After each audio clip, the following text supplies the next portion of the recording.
Welcome to your next great novel. I'm your host, Phil Williams, and today I have thriller author Andrew Warren on the show. Andrew is the international best-selling author of the Thomas Cain thriller series. He was born in New Jersey and studied film and English at the University of Miami. He has over a decade of experience in the television and motion picture industry, where he has worked as a post-production supervisor, story producer, and writer. He currently lives in Southern California. Welcome to the show, Andrew. Hey, Phil, thanks for having me. Hey, no problem. Thank you for being here. So I was hoping you could tell us a little bit more about yourself, how you became an author, maybe some stuff that's not listed out there on the internet. Well, it depends how far back you want to go. I think most of the authors I know kind of started pretty early, and I was no exception. When I was a little kid, I loved comic books, and more than anything, I wished I wanted to be a comic book artist, but I could not draw like for anything. So I started writing, stories about superheroes and comic book characters, and that was kind of how I got my start.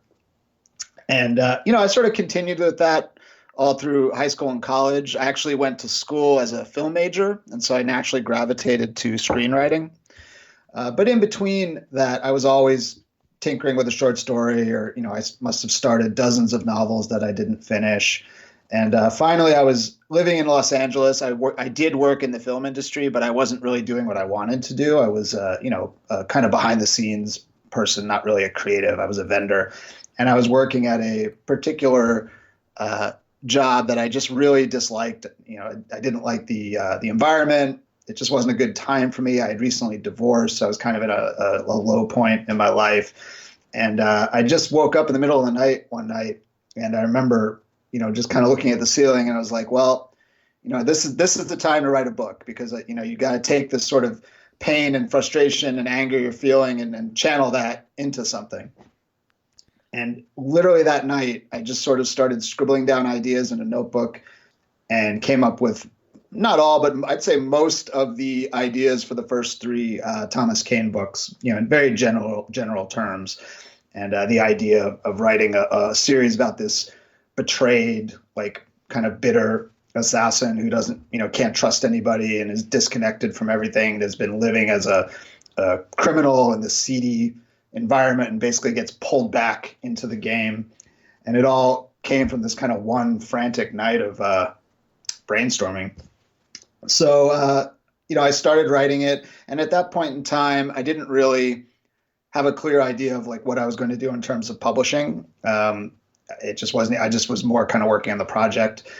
And, like most novels, I got maybe about 25 to 50% through, and then, kind of slowed down. My circumstances changed. I wound up, working at a job that I really did like, and the novel was kind of on the back burner. And then, very similar to a story that Stephen King tells in his On Writing book, I had a girlfriend. Oh, it's an amazing book. And the story he tells about his wife and Carrie, like a very similar thing happened to me. I had a girlfriend. She was over at my apartment, and the manuscript, or what I had of it for Tokyo Black, was stuffed on a shelf, somewhere. And I think she had been, I don't remember exactly why, but I think she was at my apartment. I wasn't there, and I came back, and she had gotten bored and had pulled it out and was reading it. And she was like, oh, this is really good, and I was like, really? I don't know. Like, it's just something, I haven't even looked at it in like a year. I was fiddling around with it. And she started asking me questions, like, well, what happens to this character? And I was like, well, I don't know. I haven't outlined it that far. I'm not sure. And she kind of kept bugging me about it. And it got me to look at it again in a new light. And I started reading through what I had, and I realized it wasn't terrible, and I wound up, I was working freelance at that point. So I had a break coming up where I knew that I had about 2 months in between jobs. And I just decided that's when I would finish it. And I dove back in. And in those 2 months, I got just way more disciplined, way more focused on it. And I finished it. And around that time, self-publishing was becoming kind of bigger in the news. Like what year was this, Andrew? It's got to be around 2015, okay. 2016, somewhere around there. Okay. And I was a big fan of Barry Eisler and his work. Yep. And he had just made his self-publishing deal with Amazon for his next book.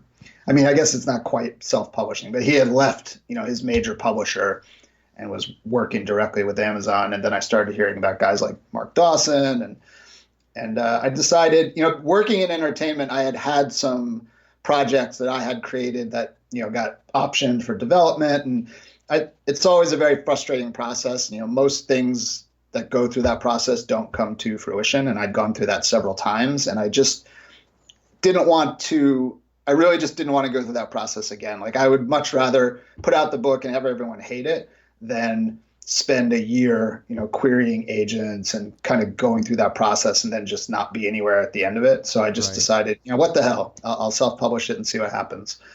And I put it out, and it did pretty well. Like it wasn't an overnight thing. I took about 3 books to get to the point where it really started taking off, but it definitely did all right, and the reviews were good, and people liked it, and that was a huge, wind in my sails at that point. What was it like for you, the first good reviews that came in? Like when you first put the book out and then they first come in? Oh my God. I mean, to anyone out there that has read a book that they really liked, I don't think people understand how much it means, to authors to get those reviews, to hear from people that appreciate what they're doing. It is honestly in those early days, it's more important than sales and money, in my opinion. For me, it was because you spend months, hopefully, or in my case, years, working on this thing that really only exists inside you, and you don't have any objective idea how people are going to take it. I mean, you may love it, you may hate it, depending on your sort of like appraisal of your own work. But at the end of the day, you don't know how it's really going to fare, out in the world, and until you release it, and until you start getting that feedback. And I didn't work with beta readers or anything like that. I literally I did work with an editor, 2 editors actually on that first book. And when both of those editors had their pass, I put it out, and luckily it did well. And so I actually remember kind of sitting in my office on launch day, and I did have an advanced review team, and so I knew that reviews were going to come, and but I didn't know how they would be, and started reading them, and I just I was so excited, I grabbed my dog and just started rolling on the floor with my dog because I was so happy. Yeah, I think for indie authors, the reviews are even more important because we don't have the reassurance that we're good because we've been rubber stamped by the trad publisher, right? For sure. Because essentially anybody can type something up and throw it up on Amazon. It's not that difficult.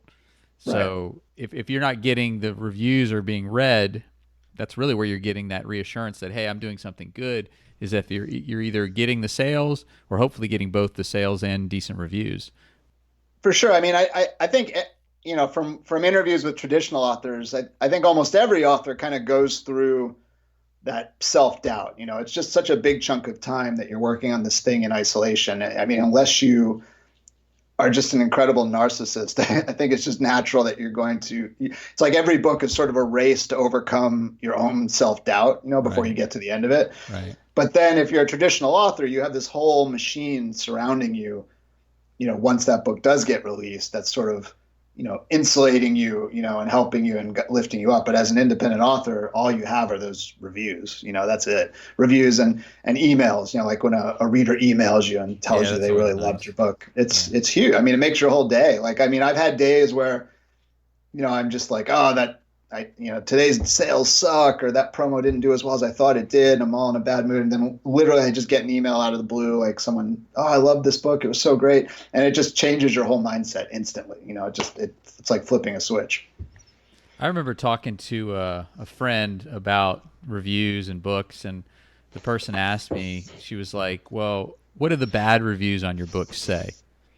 And I kind of knew what she was getting at. She wasn't being mean, but I think she was giving more weight to what the bad reviews say than what the good reviews say. And one thing that I always think about is that if you go to the best, you name the best literary piece of work you can imagine, and go look it up on Amazon, and you're going to find 1-star reviews saying that it's a piece of crap. So for sure. I try, as much as I love the reviews, I try not to let myself think that I'm better than I am or think that I'm worse than I am based on what a review says, you know? One thing that I always try to keep in mind, and it's a saying I heard from a film director who is not even one of my favorite film directors. In fact, he's made a couple of films I like and a lot of films I don't like. But I was seeing an interview with him, and I won't say his name, but he said that, he had just released a movie that had been skewered, like critically skewered. Mm-hmm. And basically people were saying, like, how do you cope with that? And he said, well, I just always tell myself that you're never as bad as they say you are. But on the flip side, you always have to remember you're never as good as they say you are either. And if I can keep that in mind, then I can just sort of ignore the reviews and do what I have to do. So, Right. Having that balance is important. yeah. Talk a little bit about your book series, the Thomas Kane thriller series. Like the first two books are interesting, Tokyo Black and Red Phoenix. Can you give us a little bit of the synopsis? Sure. I mean, they're both, they're somewhat connected. I originally wanted each book in the series to be completely standalone, and they do tell a standalone story. But there's also, as I wrote, they kind of developed a background plot that sort of connects, all the books together. So the first book is about a former CIA assassin or special forces officer who was betrayed by his boss, and the organization, everyone thinks that he was killed. They planned to kill him, and everyone thinks he was killed, but he actually survived, and he's basically living off the grid in Thailand. And a mission comes up in Japan where a CIA asset, like basically someone who provides intel to the CIA, is demanding a special favor be done for them, and so they're trying to find an operative that they can send to Japan on short notice who fits these qualifications they're looking for. And right around that time, this character Kane ends up getting arrested in Thailand because he's been betrayed by his partner in this smuggling operation that he's involved in. So basically he pops back up on the CIA's radar, and they make a deal with him. They'll set him up and let him go if he does this mission for them in Japan. And that's sort of the way the whole thing starts. And so he doesn't trust them, and he finds out that his old boss is involved in the background, and his former lover is basically his handler at the CIA. So he's sort of trying to protect her, and the more she knows, the more danger she's in. And he's also trying to go on this mission and finish it so he can just kind of be done with these people. And it basically kind of grows from there, and you learn more about why he was betrayed, and more about his boss, and more about his relationship with this woman, and his former partner who was killed. You learn more about them and how they're connected to him as the series goes on. There's 3 novels in the main series, and then there's also a series of shorter novels that kind of fill in more of the backstory. The shorter series is called the Rapid Fire series, and those books are, I'd say like the main novels are all kind of standard, like 70 to 100,000 words, and the shorter novellas are in the 20 to 50,000 word range. So, do you do much research on the CIA? Do you look into? I mean, there's so many of these crazy CIA conspiracies, and a lot of them are true if you really do the research. But I'm wondering if you look into that ever. I absolutely do, and I do research. But I would say that for me, and for the books I write, the nitty gritty and the inner workings of the CIA really aren't the focus. And in fact, that was sort of one of the reasons why I wanted to focus the series on a betrayed agent rather than an active operative. He's not in the machine. Right. He's outside of it. So, Right. There's definitely scenes that do take place at the CIA, although actually, I don't think I even really introduced the director of the CIA until the 3rd book. It was always more focused on lower level people, and mostly through his point of view, like you said, on the outside. Because for me, a big goal that I had with the series was, I was trying to find a kind of niche in the thriller genre where I could stand out. And obviously there's lots of guys that write these very sort of, military, precise, accurate types of spy thrillers. And I kind of wanted to go a little bit more old fashioned, like go back to I'm a huge fan of Ian Fleming and his writing and the way that he wrote. And obviously that's from a very different era, but I kind of wanted to try to modernize that and bring in a little bit of the kind of romance the adventure of being in a strange place, like on your own, Right. like not sure who you can trust on the out. And to me, reading modern thrillers, I didn't think that had been done in a while, or at least not the way that I enjoyed reading. And so I thought that was sort of a direction I could go that would be a little bit different, and that's where I could kind of stake my claim. So to answer your question, I do research, but the books aren't as focused on that as you might think. So I'd say I do more research about the locations and the political situations in the areas where Kane visits. Right. Yeah, that's interesting. Well, if you ever need a way to kill somebody and make it look like an accident, look up CIA heart attack gun. I'm pretty sure there's video footage of them showing it to Congress. I think it's Congress where they're showing this gun to them that they have. It supposedly creates a heart attack without a bullet, some sort of error or something. I don't know how it works. Oh my God. I think, it's funny. I think Barry Eisler in an interview said that he had done something similar where like he had his guy do something that interfered with someone's pacemaker, and it was just something he made up. But then later he found out that there was a program to try to do that, Did you bring an excerpt from one of these books?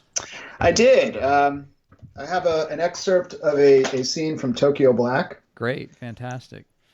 And it's actually a car chase scene. Okay. One of my big goals, when I started outlining that first book, I really wanted there to be a car chase, a very like cinematic car chase. And my editor was like, no, like car chases don't work, in book form. And I was like, no, I think I can do it. So is there a car chase that you particularly thinking of a movie type car chase? Is there one that you particularly like? I think the car chases in the movie Ronin are some of the best ever put on film. Have you ever seen that movie? I haven't actually. It's so good. It's a great spy film. John Frankenheimer, who did the Manchurian Connection, was the director, and there's a phenomenal car chase through Europe. But I mean, there's tons of great cars. I'm a huge James Bond fan. Like every James Bond movie has a big car chase. So of course I wanted a car chase in my book. So. I remember. I think it was the Italian Job where they were driving those minis. That was the Mini cool. Coopers. Yeah. Yeah, that was pretty cool. That's a great one too. All right, we ready? Yep, ready whenever you are. Kane's stomach fluttered as his car dove into the tunnel opening, and the dark, rainy night disappeared behind him. The tunnel was massive. Its gray concrete walls were illuminated by orange bursts of light that flashed overhead. The roar of the GTR and the high-pitched whine of the turbocharged Acura merged in an unholy mechanical scream. As they shot past the traffic at the entrance, the cars behind them slowed to a crawl. For a brief second, they were alone in the tunnel, like two shiny bullets racing down the barrel of a gun. Here on the smooth straightaway of the tunnel, Kane's powerful GTR had the advantage. He closed the gap, pulling up next to the Acura. He saw the driver glance over at him, his brow furrowed in determination. Kane turned his eyes back to the road. A sea of blinking red taillights filled his view. They had caught up with the tunnel traffic. The Acura broke away, darting around a group of slower-moving cars. Kane braked to avoid slamming into a Toyota van. He jammed his fist down on the horn as he jagged left and right, looking for an opening in the traffic. A white Mercedes, driven by a perfectly coiffed young lady, pulled over, letting him pass. She gave him the finger as he sped by. Up ahead, he spotted the Acura's distinctive taillight bar. The traffic had forced its driver to slow down as well. The car's racing tires squealed as it swerved around a green and white taxicab. The cab slammed on its brakes, letting the Acura zip past. Kane darted left, barely sliding past the stopped vehicle. He heard the sound of metal grating against metal. His passenger side mirror flew off as it scraped against the side of the cab. He breathed a quick sigh of relief, then stamped back down on the gas. As he gained on the Acura, the traffic ahead slowed to a stop. Up ahead, two lanes of the tunnel merged into one. The single lane crawled forward to the left. A barricade blocking some road construction closed off the right lane. Beyond the barricade, the tunnel branched off into an exit. Kane sped around a motorcyclist riding a Kawasaki crotch rocket. He was now neck and neck with the crimson Acura. They were running out of room, the split in traffic just a few hundred yards ahead. Kane chanced a quick glance at his adversary. The driver was staring straight ahead, not watching him. Kane clenched his jaw, braced himself, and threw the wheel to the right. The GTR slammed into the Acura at triple-digit speed. Both cars wove back and forth as they struggled to regain control. The GTR's all-wheel drive regained its grip first, and he slammed into the Acura again. Both cars drifted right towards the barricade. With a crash of splintering wood, they exploded through the barrier and charged down the closed tunnel exit. So Nice. there's I want to that's now. I want to know what happens next. that's the goal, right? Right, that's the goal. That's a great choice of cars, by the way. I'm assuming that is Nissan GTR. Correct. Yeah, Skyline? Nissan Skyline and the Acura NSX, which was Nice, hadn't yet been released at the time, but I knew it was coming. So that was nice. the book was set in Japan, and I wanted these two Japanese Yeah, these supercars. iconic Japanese cars. If money wasn't an object, I'd buy a GTR. I know, I know. If I ever get a movie deal, that'll be my next. Yeah, they're unbelievable cars though. I could definitely picture the scene. That was fantastic. Thanks, man. You've been writing professionally roughly what 4 years? You would say 3 years? Yeah, that sounds about right. 4 years. Based on reading your bio, you've accomplished quite a bit in a very short time. I'm wondering what would you classify as your biggest failure or biggest setback? Hmm. I think for me, I'd say two things. Number one, I don't know if it's a failure or not, but in the market that we're in, I definitely don't consider myself a particularly fast writer. There's guys out there that can do 10,000 words a day, and I just can't do that. I mean, I burn out after, I can hit maybe 2 to 3,000 words. When I'm getting towards the end, I do get that kind of burst of literary adrenaline where I can oh, it's almost done. I can get the Plus, you last know the eight. characters better, and you're not doing as Yeah, many descriptions and you've also closed off all your doors, right? Because you're right, you're heading towards the end, so there can't be that many more surprises, right. less options. But in general, so that's something that I would love it if I could be faster, and maybe someday I will. But by the same token, I think that's part of just the kind of writer I am. I mean, I also don't tend to do a massive amount of editing. I mean, I do edit, but usually my first drafts are somewhat clean. The book is there. It's not like it has to be radically reworked ever. So maybe that's, the trade-off there. I don't know. I work very. And then What you describe is almost identical to my schedule, and I'm about 2,000 words a day, and I'm plodding along. But I don't have a.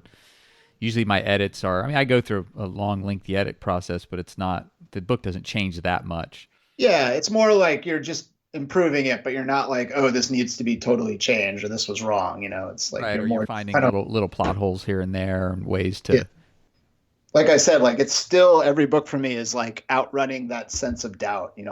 My girlfriend always laughs because every time without fail, when I finish a book, I'm like, oh, this is the worst book I've ever written. It always feels that way, until I get, a few months kind of distant from it. And I don't know why that is, but I think it's just it's really hard, like we were saying, to kind of have that confidence in yourself and be certain, that you're doing good work because you're in such a vacuum, the whole time. Right, right, and you're literally putting a piece of yourself out there to be judged, Absolutely. which isn't comfortable for. I mean, I think you get more comfortable with it as books go by, but Yeah, because I've done freelance writing gigs where I'm writing for TV a little bit and stuff like that, and it's definitely different. It's not the same. I mean, it's you get notes on those things, and it's just not as personal. It's not a piece of yourself, like you say. so today I think I read something about. I'm trying to think how many millions of books are on Amazon now. It's I think I saw something that there were 70,000 new books a day coming out Yeah, on I think. Amazon. Was I that mean, the last time I heard a figure, and this was probably a while ago, I think they said it was 7 million books total, but okay? it's probably gone up since then. I mean, that could have been months ago that I read that. So. Right, right. So as authors, we're always trying to sort of stand out in the sea of digital ink that's out there. How would you say that you're different? What I try to bring to the table, and I think this gets brought up, like you were saying, what do your reviews say? And I do see this referenced in my reviews, so I think I'm going to assume it's true, is that because I spent a lot of time with screenwriting, and really, I came out to Los Angeles to work in the entertainment industry. I'd written probably 10 screenplays. They never went anywhere, but I'd done a lot of work screenwriting and screenwriting story structure before I'd ever written a novel. And so I think because of that, I can give a story a very cinematic feel. That's what I strive for because I enjoy that. And that seems to be what the people who like my books respond to. I mean, one of the most common comments that I see pop up over and over in my reviews is, this feels like a movie, or they have to make a movie out of this. This would be a great movie. And I think that's because, like a screenplay has a very particular kind of story structure. In fact, when I started, with Tokyo Black, one of the things I really struggled with is the structure is so much looser with a novel than with a screenplay because it's such a larger, more sprawling, work that I really had a hard time kind of taking those signposts I knew from screenplay writing and dropping them in a book. But I think in the end, I was able to do that. And I do think that, like my books kind of feel like movies. I call them action movies for the mind. That's kind of the vibe that I'm going there. Nice. So that's one thing. And then the other thing is, like I said before, I think I really try to give the reader an experience of going someplace interesting. To me, the books are full of action and drama, but they also have a lot of focus on the locations. And that's another thing that comes up a lot, in the reviews, that people, like they say, oh, I feel like I took a trip to Japan when I read this book, or I was just in Japan and this really brought me back, to being there. And that's really important to me. In fact, I really clearly remember when those first reviews were coming in, like you were saying, the review that really got me the hardest, that really just like kind of knocked me on my butt, was this woman had said in a review, she said, I traveled all over the world, but I've never been to Japan. And now that I've read this book, I'm booking my ticket. And Nice. Wow. that meant a lot to me because I wanted to convey that. I want people to get excited and feel like they're taking a trip or a vacation. To me, a thriller, or, any kind of genre entertainment book is basically a vacation, for your mind and your imagination. And so I'd say those are the two things I really try hard to deliver to my readers. And I think based on the reviews, it seems to be working. I'm guessing you probably also get page turner a lot. Yeah, probably. I don't, it's been a while since I've sat down and read them all, but those two things stand out to me probably because that's what I'm looking for, and Right. that's what, when I read a thriller, those are the things that I want to read. Like they always tell you to kind of imagine your ideal composite reader, like, and it's, my reader is a 40-year-old manager in Milwaukee, I've never really been able to do that to me because I've always been a big reader and I read all different genres. And so it's really hard for me to kind of generalize like, well, who would like to read this? So I end up really just basically looking at myself and what I enjoy, in the genre that I'm writing in. And those are the things that I really like. Those are the things that attracted me to Ian Fleming's writing, that I felt like I was being transported somewhere that I might never get a chance to see, in real life. And so those when I see those things in a review, I think they jump out to me because those are the things that are important to me as a reader. Great. Is there anything in your books that are controversial or anything that is somewhat polarizing or? But in terms of controversy, I mean, they're not, although they are spy thrillers, they are not, as I said, super political because that element just really doesn't interest me that much. So Right. although the politics are there in the background, it's usually more focused on individuals and, someone's feeling of betrayal or guilt or redemption, those kinds of themes. But what I will say is what I thought was kind of, I don't know if this is a controversy, but kind of along the lines we were saying before that I found fascinating was in Red Phoenix, it deals a lot with China. Specifically, it deals with cyber espionage and environmental issues because at the time, China, that was when it was really sort of coming out in the news Right. about this special cyber unit that China had. Go ahead. Do you remember there was this was a few years ago, but there was a article in China about, I guess there was a river that was just so polluted that the people wanted to make the politician like swim in it. But like he was saying it was Yeah. fine. He was like, no, there's no pollution. It's fine. And then the people were like, all right, well, we want you to swim in it. And of course he didn't want to do that, which I thought was funny. Well, what comes up in the book, and this is true, is they have these areas that are so badly polluted, they literally call them cancer villages. Like, there's a Wow. Chinese name, but that's what it translates to. And the incidences of cancer and birth defects there are something like 70% greater, than the national average. That's awful. So, so that was a big part of the book. It was set in China. And, one thing I really try hard to do with my books is I never paint a place or a group as just pure villains. So like in Red Phoenix, China is not the villain. I Right. mean, it's not that Chinese are bad people. I've been to China. I love China. It's one of my favorite, countries to visit. It's more about individuals and corruption, both in China and in America and everywhere else. Everywhere you go, there's corruption. So it dealt with that, and it also dealt with cyber espionage. And for the cyber espionage part of it, I kind of was trying to create like a MacGuffin. And not being an expert in cyber espionage, I was really worried about it. And I'd done some research, and I had this idea for something. Sort of, you ever see the movie Sneakers? Probably a long, long time ago. Kind of had that movie in my head, and they're all in that movie. They're all chasing this code breaking thing called C-Tech Astronomy, like is the code name for it. And so I kind of wanted something like that, where it was this really sort of vague, obtuse thing that you don't really know what it is or what it does, but everyone's after it. And so in the story, it's called Tangent. And this is a mild spoiler, but like I said, it's just a MacGuffin. It really doesn't matter in the story. But so in the book Tangent, what I came up with was it's this algorithm that the NSA has, where they've taken every hacking attack that's ever been cataloged in the world, and they have it all in this database.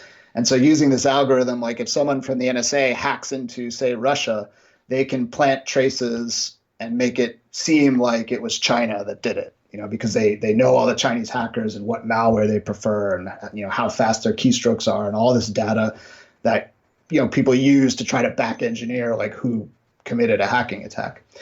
And so this was just something I made up, and I was really worried. And I was like, I don't know if people are going to buy it, and like whether it was I, plausible or I'm not. already buying that. Yeah, I could see that happening. Well, literally 2 weeks after the book came out, there was a big expose that the CIA had this program that was exactly that, and they called it Umbrage.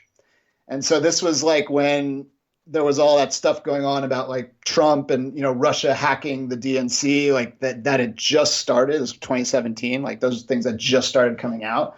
And so then they're like, well, wait a second, if the CIA has this program, like was it really Russia? All these conspiracy theories. And I was just floored because I just remember, days and days and days writing this, thinking, oh, no one's ever going to believe this. This isn't believable. I don't know what I'm talking about. And then literally the exact program existed, and worked just like it did in the book. So I don't know if that's controversial, but I found it really surprising. Yeah, it's interesting. I mean, if you look at history, you go back and you say, oh, well, the government would never plan a terrorist attack or something like that on U.S. soil. Oh well, Right. if you look back during the Kennedy presidency, they were talking about a terrorist attack in Cuba, or I'm sorry, in Florida, and to blame it on Cuba. Yeah. They didn't go through with it, but these are the things that people would say, oh, they would never.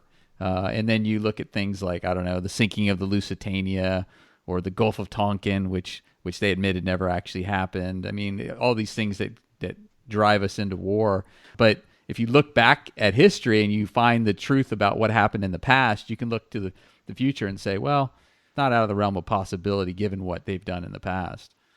Yeah, for sure. I mean, I think one of the sort of guiding principles that I have with the books is that every throughout history, like every country or group that's in power has blood on its hands. Oh, I mean, definitely.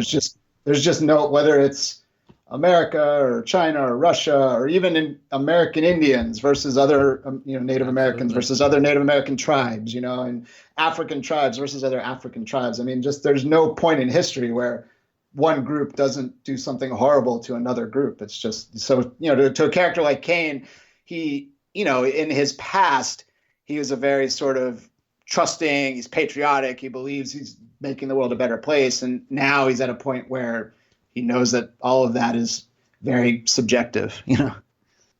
Like most authors, I'm assuming you do a ton of reading. So I do. Although also like most authors, I think I read much less than I would like to now.